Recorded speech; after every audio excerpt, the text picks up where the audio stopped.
Hello and welcome guys.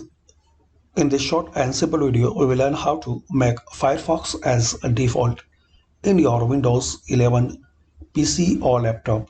And also guys, this method will work in Windows 10.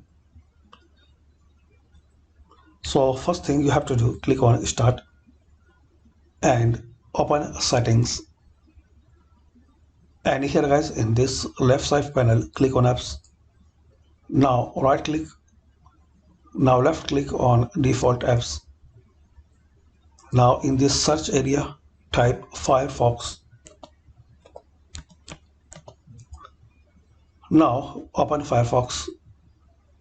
Now here guys, you can see a list of extensions and file format like .shtml. So if you want to open this type of file in Firefox as a default, click here, choose a default and select Firefox. Similarly in HTML, you can choose Firefox, then OK, .html. So it's easy and quick way guys to select Firefox as a default in Windows 11. Thanks for watching. Please share, like and subscribe the channel for more useful videos.